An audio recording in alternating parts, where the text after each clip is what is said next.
Okay, welcome to the VSI Virtual Pub.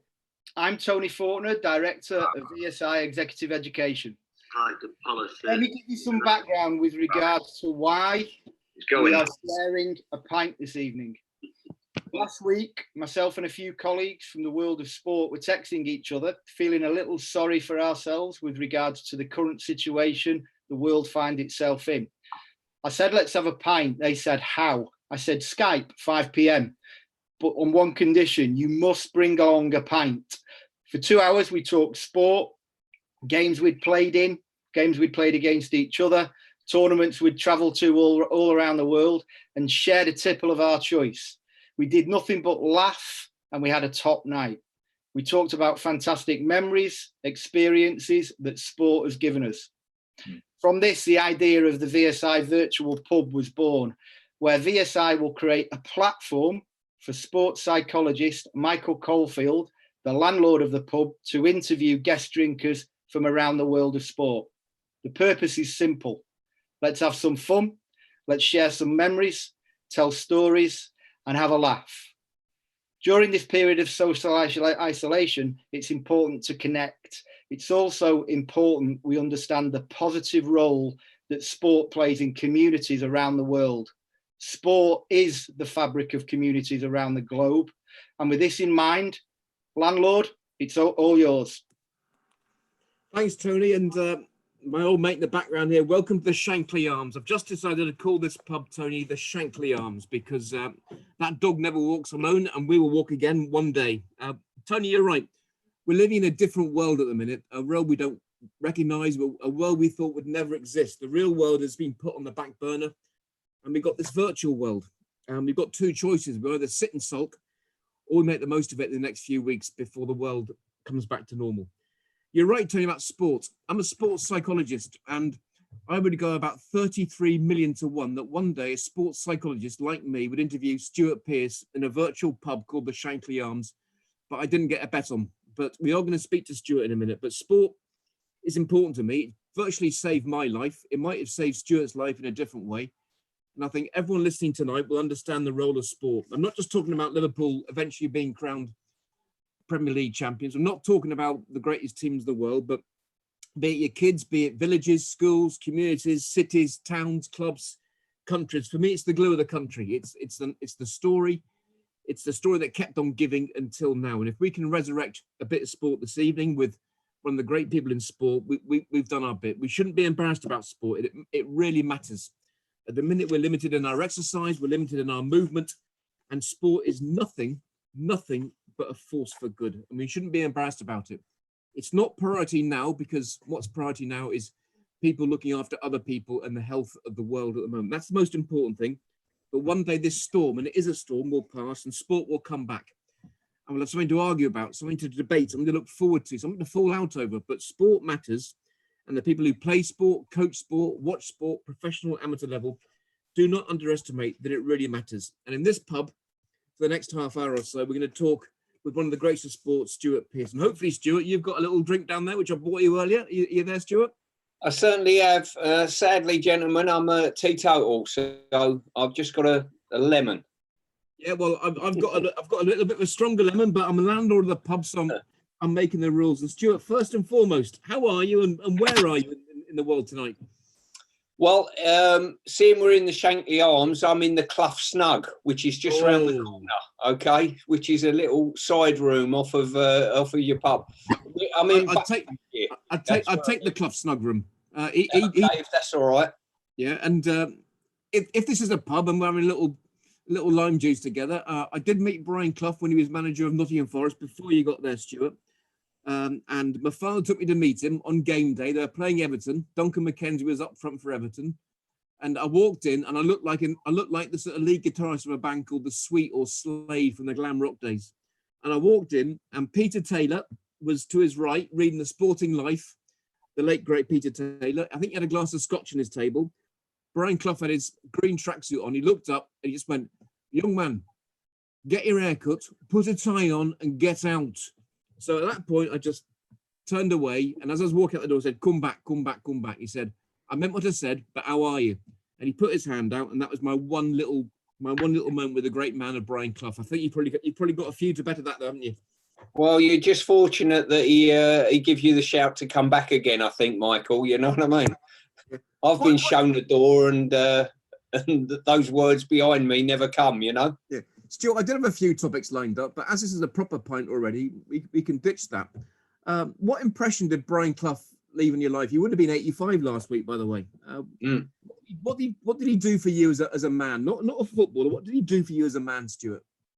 Well, I worked with him from the age of 23 to 31. So probably from a footballing aspect, the most really impressionable years of any footballer's life, I would say. You know, you go beyond being a kid, and they're your most productive years, definitely.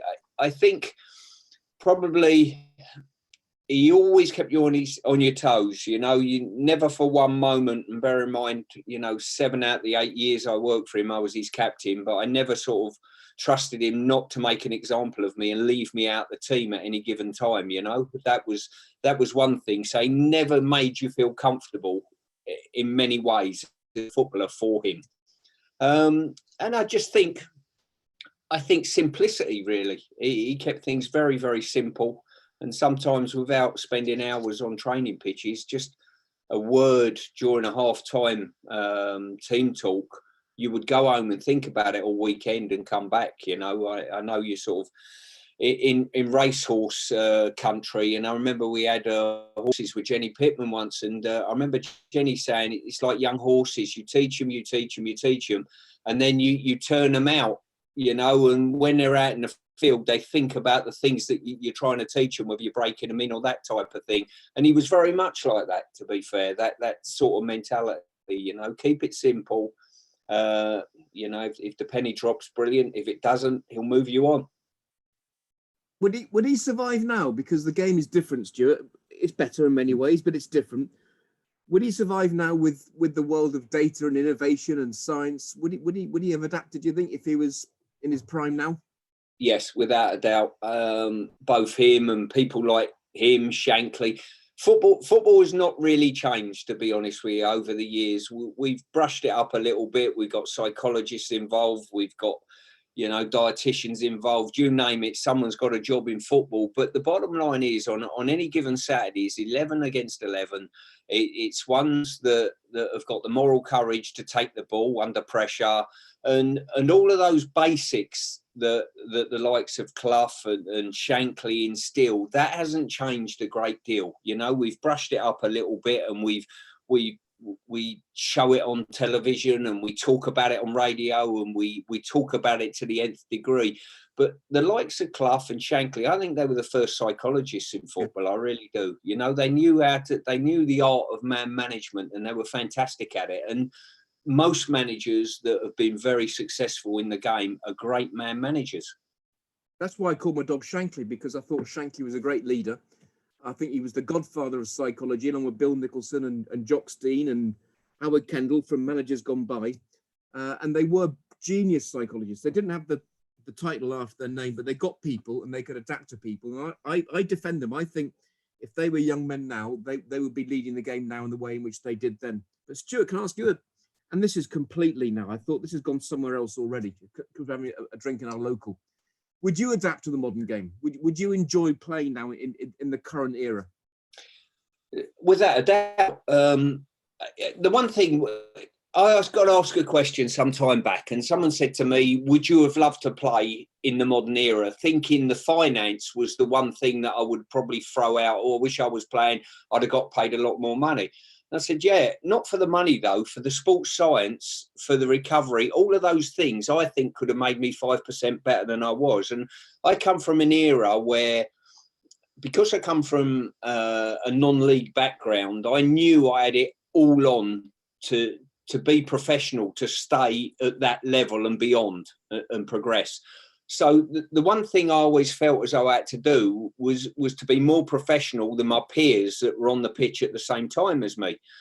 I wish, if I was playing in the modern era nowadays, I would have turned around and certainly you embrace all of those things, all the sports science, all the technology. My analysis of my game was recording on a VHS video when I got home at night and watching Match of the Day and watching the highlights, or if I was lucky enough and the game was live or it was a live England game, you re-watch and educate yourself. Now, I always look and think to myself, well, if I was involved nowadays, must be fantastic to have coaches coming to you with your clips, sports science, recovery, all of those type of things. That would be the one thing. And you've got to understand as well, in a game where, you know, over 19 seasons as a professional footballer, I come out at the back end of that with the nickname of Psycho.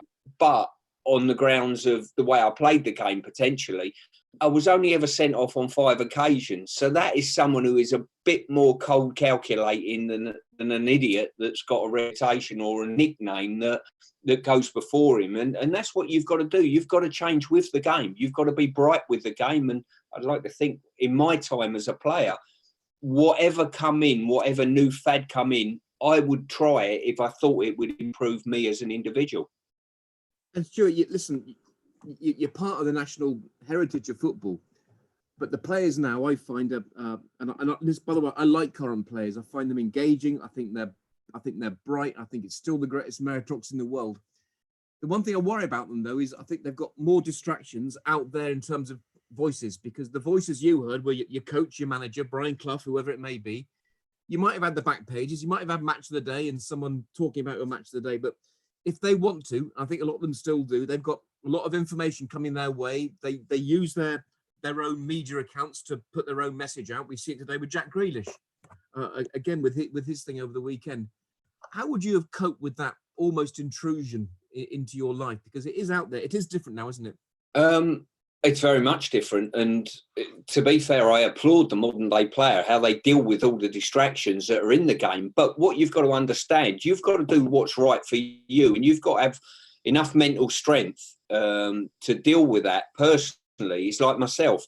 My family wouldn't ring me the day before the game or the day of a game because I was playing football, because it meant too much to us as a family. So my parents would never ring me.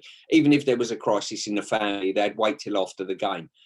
If I was a modern day player this day and age, I probably wouldn't. I don't do social media as it is, but then again, you might half expect that because I'm an old bloke now. But if I was a modern day player, I would look at it and say, where's the good, where's the bad, and probably isolate myself from telephones, from leading into matches, you know. And but I know myself. I've been around the block long enough to know what my strengths, what my weaknesses are. Young players, we have to educate them, and they're brought up in a world, Michael, where difficult. We furnish them with a lot of money. We furnish them with a lot of intrusion, and then all of a sudden, when one or two of them sort of go a little bit wayward, we're surprised. Well, I tell you what, there's a lot of very rounded young men out in the world of football, especially, and all sports, I'd say.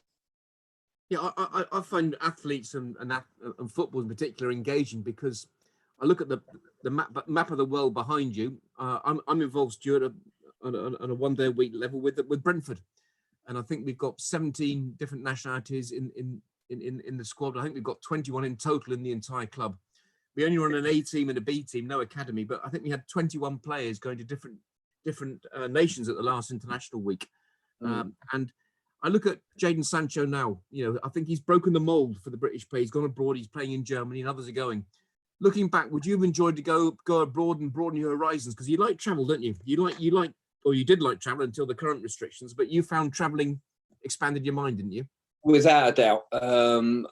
Well, the two options I thought I had in my career, which one was Sampdoria in Italy in the early 90s, which didn't come about, and another one was a year before Euro 96, actually, I had an option from Kobe in Japan. The J-League was taking off, and that's something that really appealed to me to go.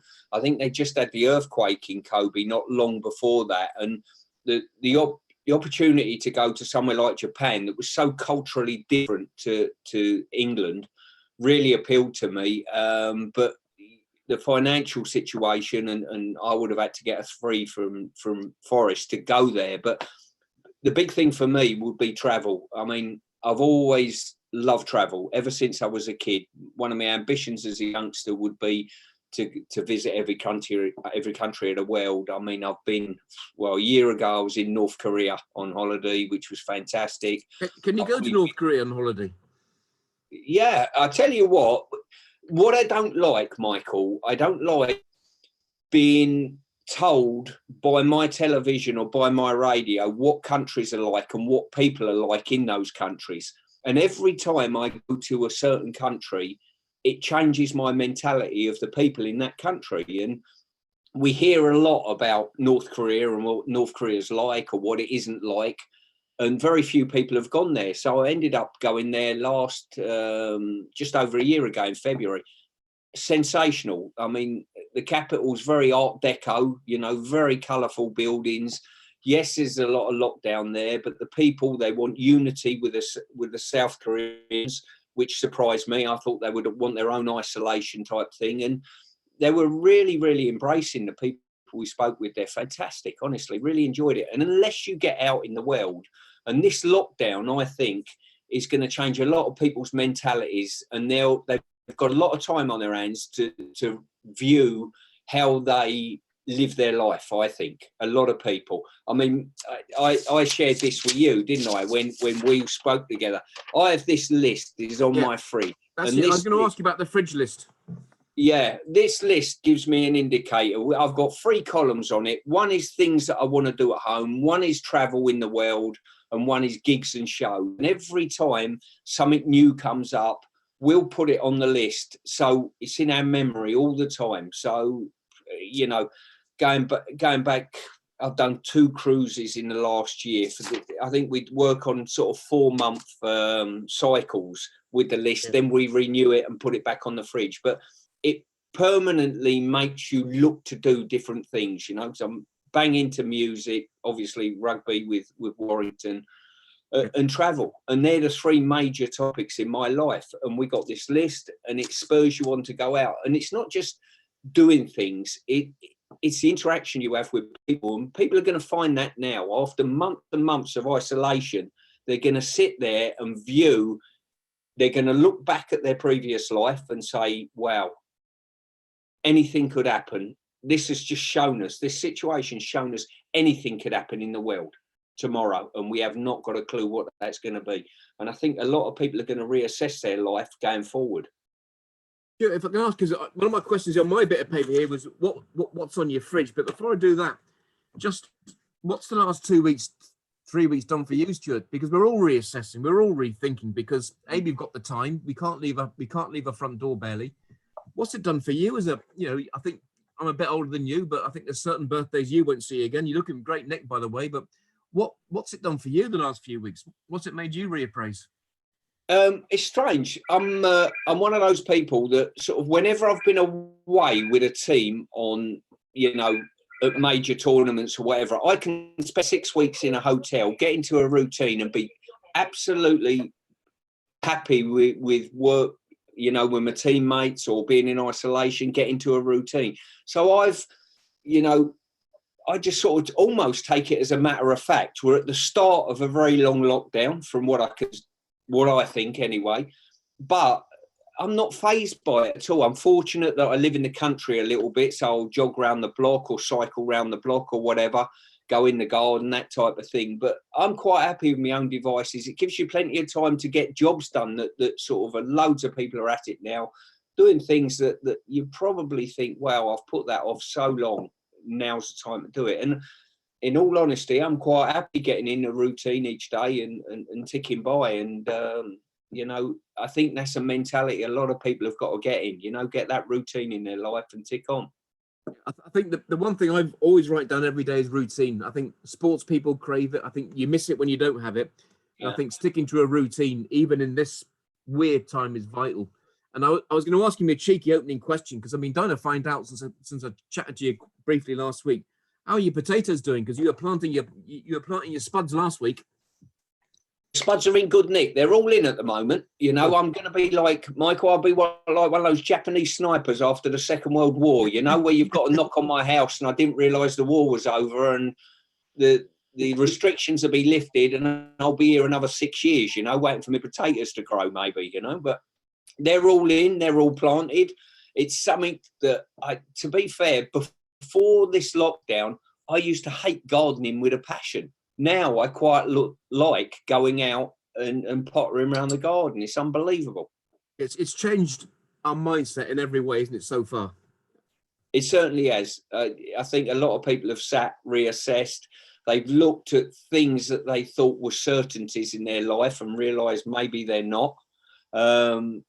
You know, I think with the amount of people, obviously, we don't want to get too morbid in this boozer, but the amount of people that are going to die in regard to this as well. And people have just sat back and reassessed. They've reassessed their business life, how they can change and do slightly different things. This is one of the very few conference calls I've ever been on, apart from if I'm going into a company beforehand, but I've not done anything like this before. So this is a first for me. So I think a lot of good have come out of this. You've got to embrace that good, though. Yeah, you have. And Stuart, I'm lucky. You mentioned you live in the countryside. If you could see out my window now, about 1 mile that way is the Nicky Henderson training establishment here just near Lambourne, where Jenny Pittman used to train about 3 or 4 miles over the hill. I even walked up there yesterday because it was deserted. There's not a soul to be seen, and it cleared my head. But about 3 miles that way up the hill is a fella called A.P. McCoy, Sir Anthony McCoy. I always say the most unlikely knight in the history of England and the UK and in sport. And I knew him when he was a young man coming over here in 1994, and he's just grown into this extraordinary athlete. And I know he rates you highly, Stuart, and he's rung me twice in his life. And if he's listening now, AP, I'll say this to you now. He's rung me twice in his life for a bit of advice because he doesn't take advice. He makes his own mind up. He runs his own life. But one of them was a few years back, and he rang in a bit of a state, and he said, "Michael, I've got a big thing on next week." I said, "What's that?" And he goes, "Stuart Pearce has asked me to go and speak at his pro license course. He's studying for his badges, and he wants me to go with him."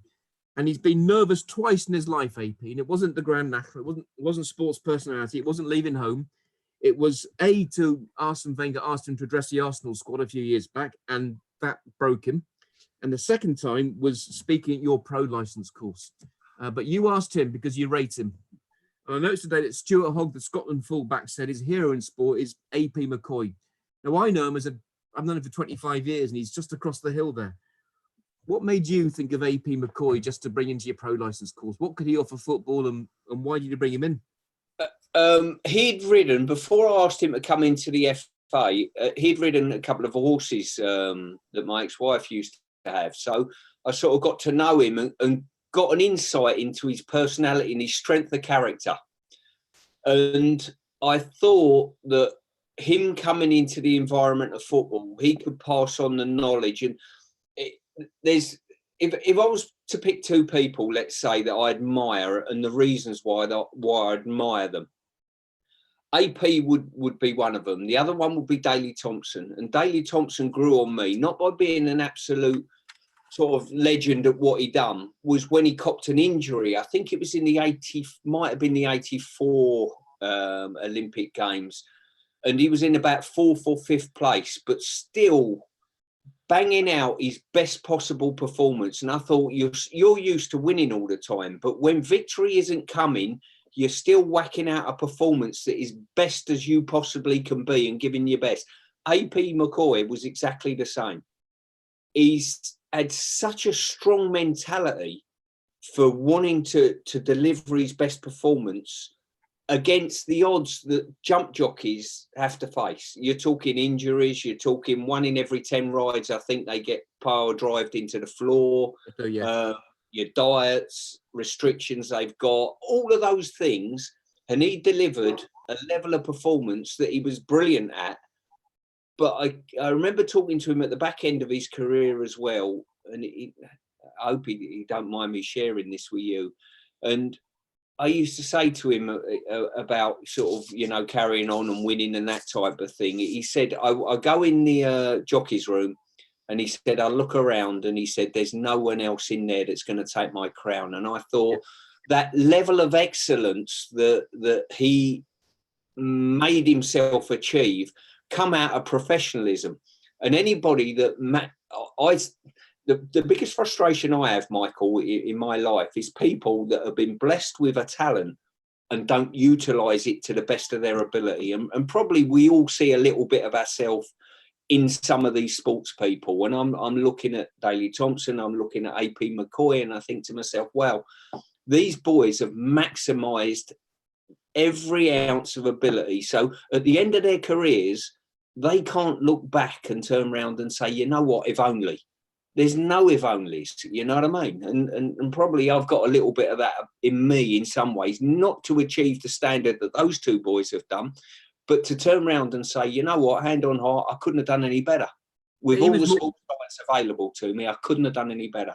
But he was nervous because you'd asked him to go and speak on your course, and he saw that as a great honour because, you know, he's well known. He's a football fan. He's an Arsenal fan. He's got his new little dog named after Tiger Woods and Thierry Henry. You know, he's a sports fan, and he didn't want to let you down that day because I think AP would have loved to have been in a sports team where everyone was trying as hard as him. But he did sometimes. It would break his heart watching his beloved Arsenal if he didn't think they were putting it in. It broke his heart. He just couldn't get that.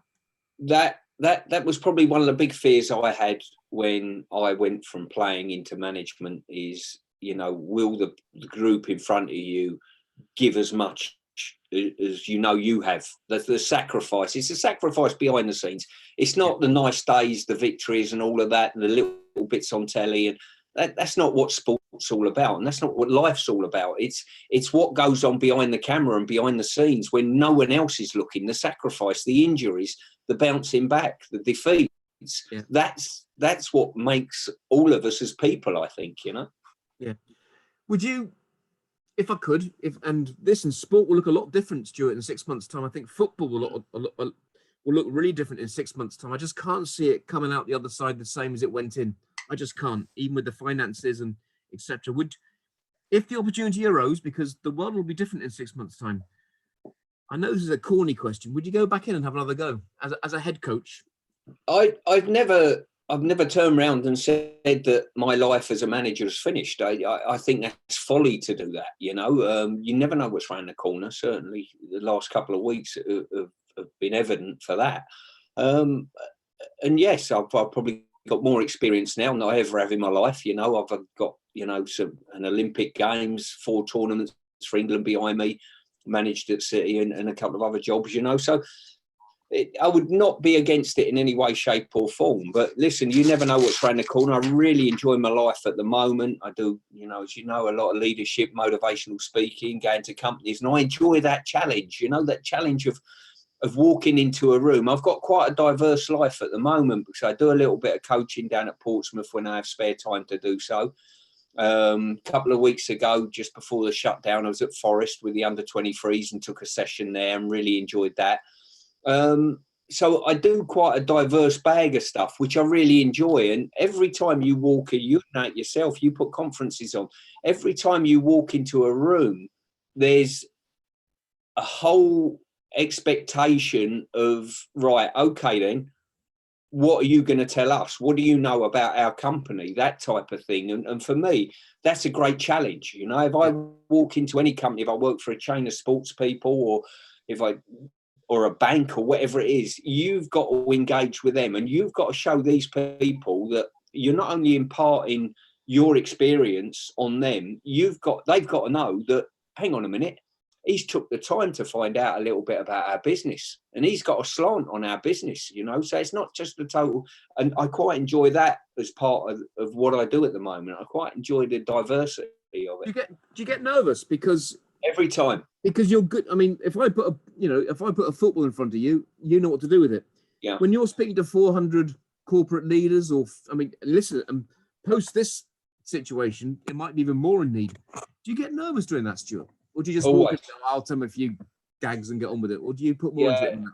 Well, I tend not to go out there and just relay sort of footballing stories as such. There's got to be a theme to it. There's got to be a reason behind it. And it's got to be in line with their company and whatever that may be, whether it's dealing with adversity. And that's going to be paramount as a conversation topic when all this lifts.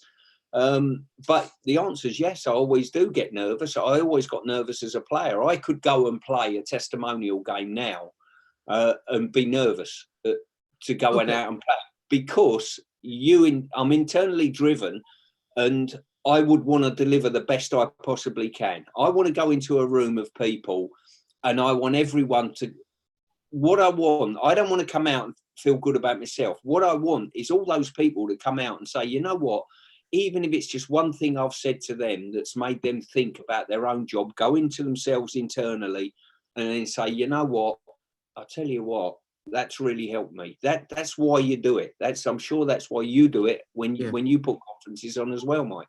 I do, and by the way, I've never not got nervous, and if I ever don't get nervous I was nervous before tonight. I mean, if you'd have seen me at 5:45 when this technology wasn't as good as it was now, I'd have got a straight red for the language. But you get nervous. It keeps you on your toes, doesn't it? And I'm lucky, Stuart. I've come across people like you via the horse racing game and a number of years, but I got luckier because I got asked to go and work at Middlesbrough Football Club when a young fella called Gareth Southgate got his first football job.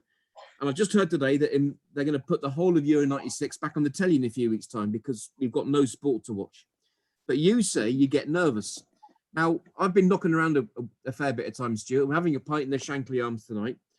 If there's one competition I can remember with unbelievable clarity, it's that competition. The mood in the country.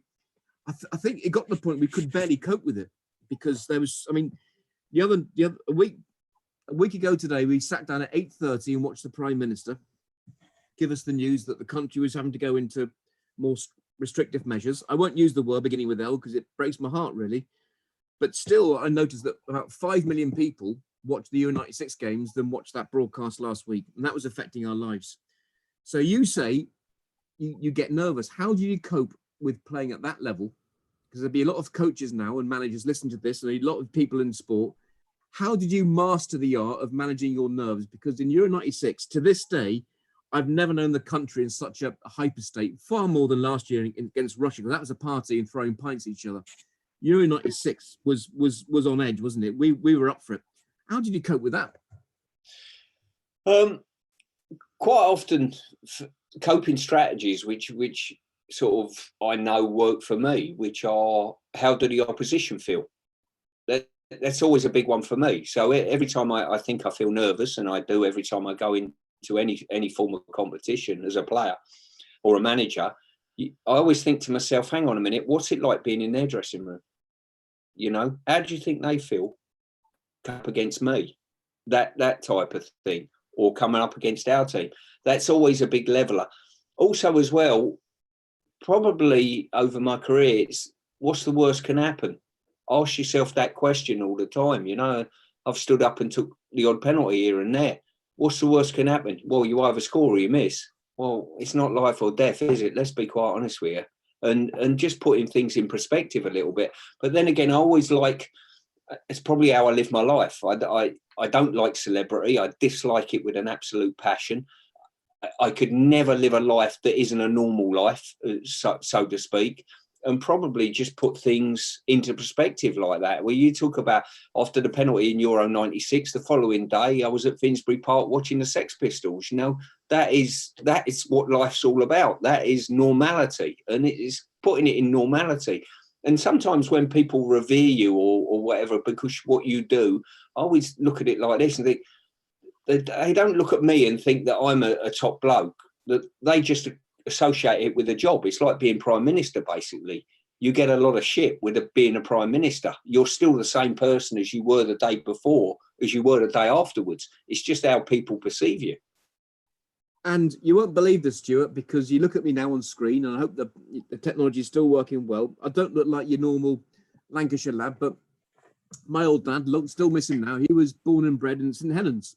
And you've got a Warrington I think that's a Warrington tracksuit you've got on there. It certainly is. And he never missed, up until his last few years and he was too ill, he never missed a Challenge Cup final. He was brought up in Knowsley Road. He watched every game home. He didn't go away in those days because he went to work and study like we all do.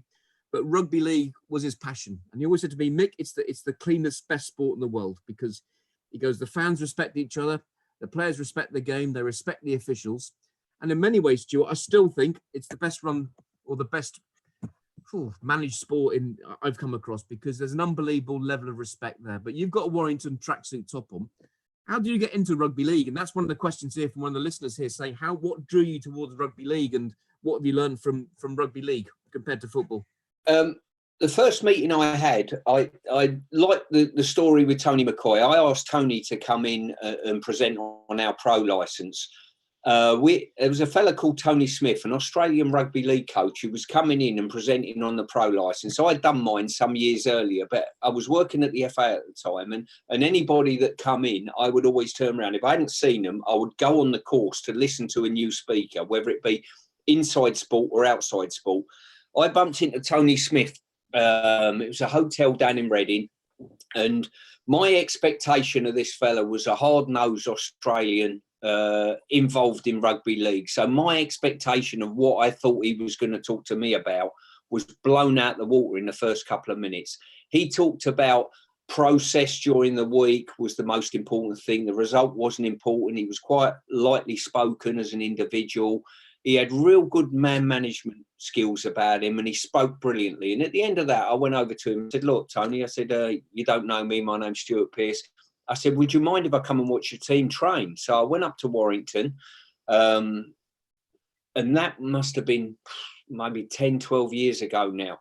So I become hooked on the sport, and all the things that you spoke about is there's probably, I'm an old footballer that really enjoyed the dynamics of football as it was, and I probably don't enjoy some of the things that I see in football nowadays. The not genuineness, that type of thing, the distance between the players and the supporters nowadays. People say that, look, it's become too corporate. All of those things that I don't like in football, I don't see at all in rugby league. I go up to Warrington; it's a family atmosphere there. I'll go home and away whenever I can. The camaraderie amongst the players is incredible. I mean, it's a physical game, but a skillful game as well. You've got to be adept with your hands and your feet. At the end of the game, all the players come together. Even if there's been a fist fight during the game, the players will come together at the end of it. The players from the South Sea Islanders, the Samoans, the Fijians, they'll come to the middle of the pitch and pray together at the end of the game. And then both teams walk the circumference of the pitch and sign autographs and take pictures with all the supporters. The fans, I've never seen any trouble with any sets of the fans. And even on the big showcase occasions, like Grand Final or the Challenge Cup, there's fans from all clubs come to it, not just the tribal, listen, I'm a Warrington fan, but before the shutdown, I would turn on and watch St Helens play at Castleford. So on telly, so it gives so much, and it's almost a throwback. Maybe I see football how it used to be many, many years ago, and the respect for the referees is astounding as well. They've got so many things right, and it's a sport that sadly doesn't get the coverage anywhere near like it should, or south of England that it should. And the ball's in play for most of the game, which is why they're so fit. It's incredible. The respect for the referee is unbelievable. They've got the technology right because they don't argue. It takes seconds rather than minutes to make a decision, and they then accept the decision. And there's one other thing, Stuart, if I can raise with you now. And this is me. We're in the Shankly Arms. We're having a drink, so I can put my point of view across too. I love working in football. As you said, there's all sorts, like psychologists. I had no chance of working in football, but with a bit of luck, I've managed to find some work in football and love it. The one thing I don't get about football, and this is us having a drink in the Shankly Arms now, is that in rugby league and rugby union too, which are working, the coaches, the head coach, the staff, they're sitting calmly at the top of the grandstand, often behind a bit of perspex or a bit of glass, and they can watch the game just going ahead of them. They message people down via the earpiece to say we can make a couple of switches and changes here, and they look calm. In football now, I think the technical area has become nothing short of just a pantomime, Stuart. And you've been in that dugout, which I've likened to the gallows because it just looks a hellish place to be. But do you think football could one day have the courage to go, you lot, upstairs and just watch it calmly and let the players get on with it? Because I don't know about you, but I've yet to meet a player who really says he finds it helpful to have a manager shouting up and jumping up and down the touchline. Simeone accepted because you wouldn't argue with him, but could one day football grow up and just go, right, we're going upstairs now. We've had enough of this nonsense. I mean, by rights, on the face of it, your work should be done from Monday to Friday, to be honest. And why we do it, and I've been as guilty as anybody else probably, you know, being on the touchline and that type of thing.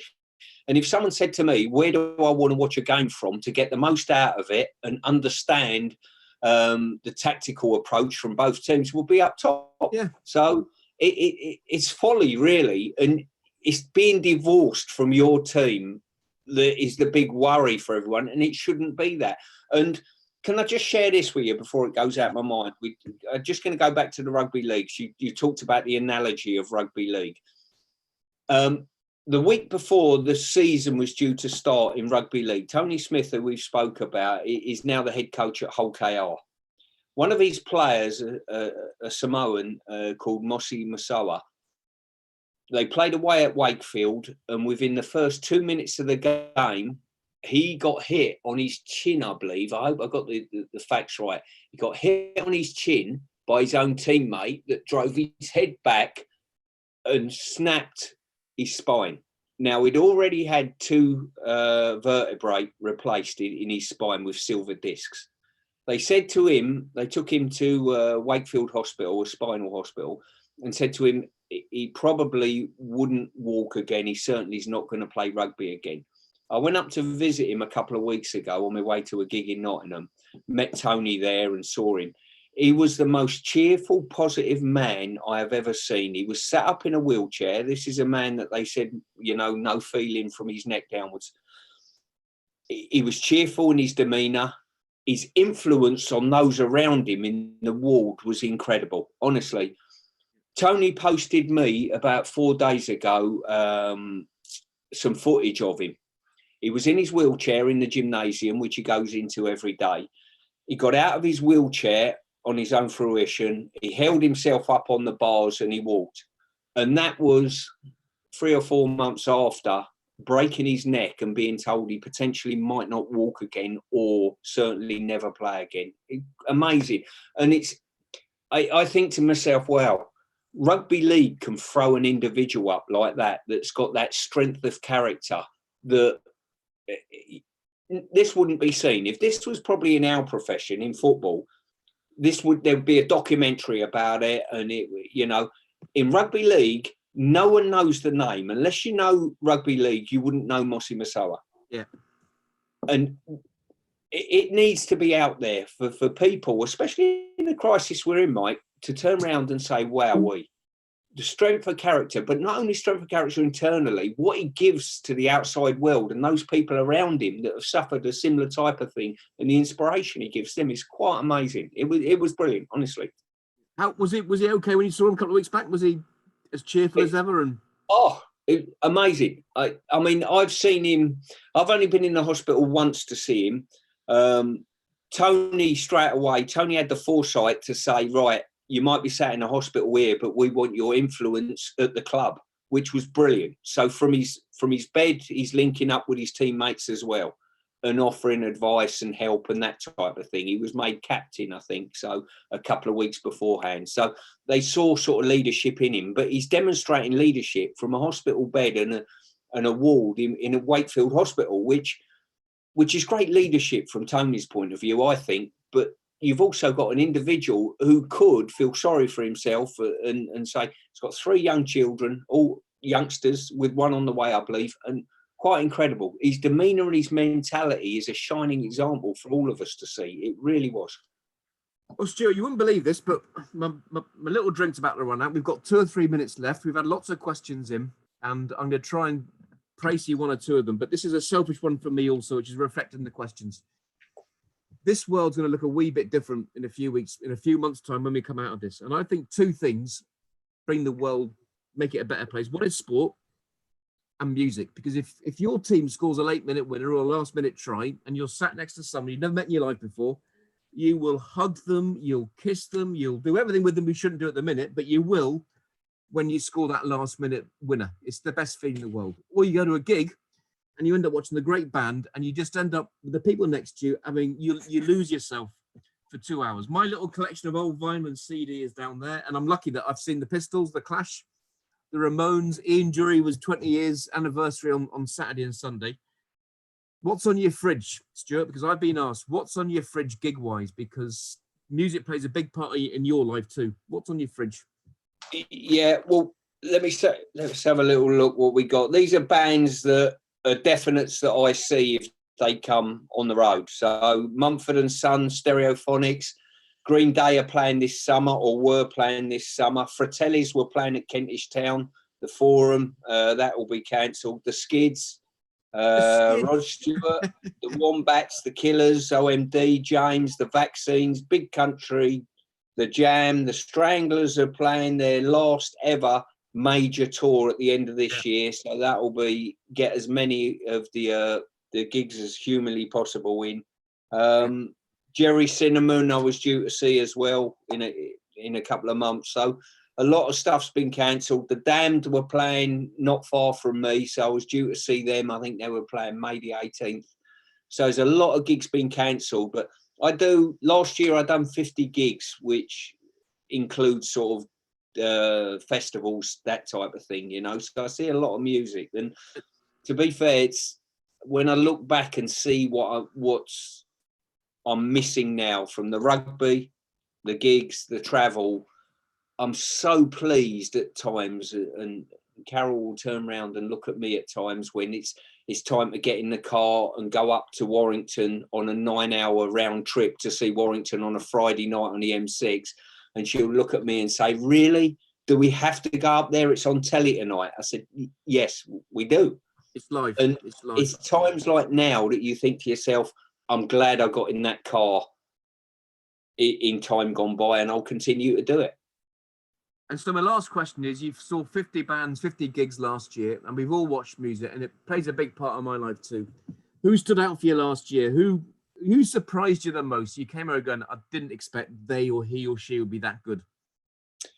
If I was to pick one, it would be the Idols. I don't know whether you've heard them at all. They were really good.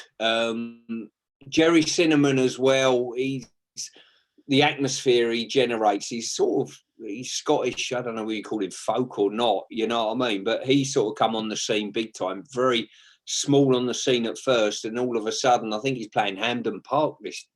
Due to play Hampden Park this year. Incredible.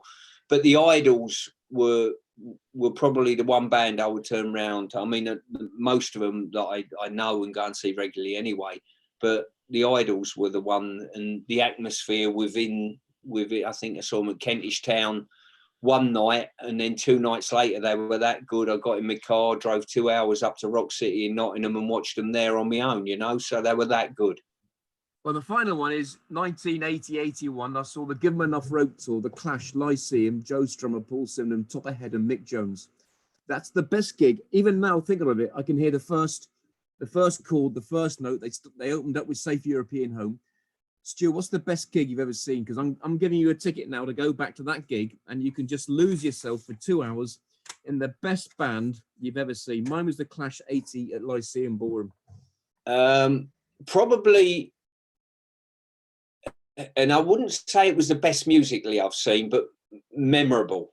I went to see the Damned at the Rainbow, and I got there. We get there about 7:30, and bear in mind I was at school at the time. I think, you know, so you had to get the underground home. The last train 12 o'clock or near as damn it. So ended up going there. The band didn't come on.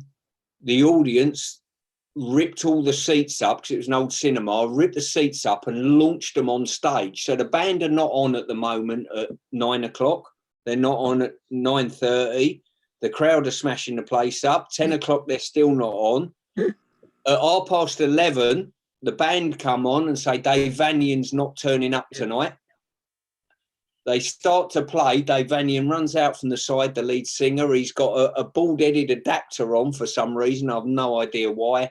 Start singing. That was 20 to 12 at night. I probably caught about 6 records before I've had to go and get the train home. I was so fed up. It was so good. I tell you, a couple of others. Let me throw a couple in as well. The Clash at the Roxy in Holston were fantastic. Yeah. Also as well, Oasis at Main Road. We played in 96, I think it was, Forest played at Manchester United on the Saturday, got beat 5-0. The groundsman come over with a van and picked about 8 of us up, drove us over to Main Road, and we watched the Oasis gig from Main Road. It was sensational. And then from there, we went to the Hacienda afterwards, got back to Nottingham about 6 in the morning. That was a special day, apart from the result at United, obviously. Well, on that note, Stuart, because this was put on by Tony Faulkner and Tim and Andy at VSI, and my thanks to them. They'll probably never speak to me again because I got lost in this conversation, but that's the point of having a drink with a good fella down the pub. A lot of them are Man City fans. A lot of them were Kip-Ax boys. A lot of them were Main Road. They're now Etihad and all glamorous and smart seats and the rest of it. But I think they were at that gig also, and that gig is still spoken about by everyone who went to that gig. There was something about that gig, wasn't there? At Main Road. That was a very special gig. I mean, people talk about the Nebworth gig with Oasis, and we went there as well, but I thought Main Road was a very special gig. And you probably have to throw in, from my point of view, the Pistols at Finsbury Park, you know, the day before having, you got through a quarter-final against Spain in Euro 96, and then the following day going to Finsbury Park to see the Pistols and introducing them with Gareth was very special. Well, that'll do. And listen, Stuart, on behalf of VSI and everyone out there listening in the Shankly Arms, and that's Kristen now, I hope they invite me back to the Shankly Arms. You're the first guest. Can't thank you enough. Your first conference call-ish. So can you thank Carol for us? Because I bet she's round the corner there. She's going to have to turn it off now. Yeah, I've got no idea how to turn the bloody thing off. No, you can go and dig your spuds for your dinner now. But listen, thanks for coming down for a drink, Stuart. It's great to see you looking so well in your Warrington Wolves top. And listen, when all this is cleared again, we'll go to a gig, we'll go to rugby league, and we can all do the one thing we're missing, which is being in the same room as someone, because we miss that more than anything. Actually, before you go, Michael, can I ask a question? One of the questions here that from one of the audience, Nathan in particular, asked, Stuart, you've worked with the players at highest level and also at lower leagues in the ladder. Besides raw ability, what sort of qualities did you notice in those that made it to the top of the game? i.e. like mindset or determination? What would you say they were? People and individual and players that ask questions. I see that a major plus. The other side of that is I went to Brunei in February to do a troop visit for a Gurkha regiment who are so, they don't question anything. And it's so off-putting as a coach when I coached them, I talked to them about leadership and all that, and they don't question a thing you say to them. And as a coach, I can't improve unless I get questioned. Similar again, so I would say to players, question the young players that are inquisitive about their own performance and ask you as a coach questions. That's a great starting point. You know this kid's going to go a long way in the game if he asks questions and wants to know. And if he comes to you when things aren't going as well, you know, some players want to go and say, Coach, will you go through my clips now in full well they've played well on Saturday? It's the ones that continually do it when they play well or they play badly. They're the ones that are really open-minded to learn. And they're the individuals that you think, I don't know what standard you're going to get to, but it doesn't matter. You'll get to the best standard that your ability and probably beyond will take you because of your professionalism, because of those traits that you've got in your personality. Brilliant. That's a good answer. I've got one more from Chris, if that's okay, Stuart. I was a little bit unclear of how you actually stumbled into rugby league, or particularly, you know, where was the interest from football into rugby league? What was the starting point? What was the pinnacle for you? Sorry, the catalyst for you? That was just a chance meeting with Tony Smith, the Warrington Wolves coach, and then from there, I mean, they look after me brilliantly. The directors look after me fantastically well.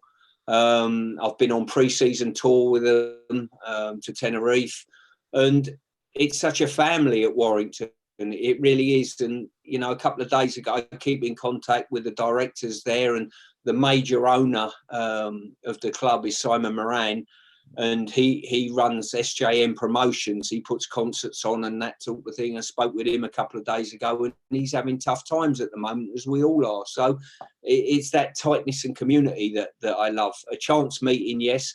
Tony Smith's become a good friend of mine as well. So not only have I met someone in the sport, I've got a fella here that's going to be a friend for life. You know, we keep in contact. We ring each other at least on a weekly basis. I support him, and I tell you what, it's a bloody horrible day when I went to Hull KR to support Warrington. So I'm a Warrington fan, and a good friend of mine who I want to be successful is the coach of the other team. It was a bloody horrible day for me. I couldn't win that day, you know. Yeah, well, surely, I mean, you've been in a situation like that in football before now. What was the difference between that being in that position in football and that position in rugby? Was it just the level of emotion that was involved? I've never been in that position before where I've not been cared about who I want. If I put a shirt on for any team, that's the team that I want to win. Now, I could go back to play at Forest or places that I've been before, and I respect them greatly. Yeah. But I tell you what, if you put a shirt on for any individual group of supporters, you've got to deliver your best performance, and you want to win, you know. So there's none of this don't celebrate if you score business with me, you know. It's all or nothing, to be honest with you. That's brilliant. I've got one more question for you, and clearly, you know, we need to get off and get a pint. One of the questions you mentioned before about being leadership in corporates into companies, and you've been in there, you've done quite a few now, got involved in the culture and various things like that. What would you say is the similarities and equally the delta between how we lead a company and how we lead in a footballing or a high performance organization? The first thing is man management.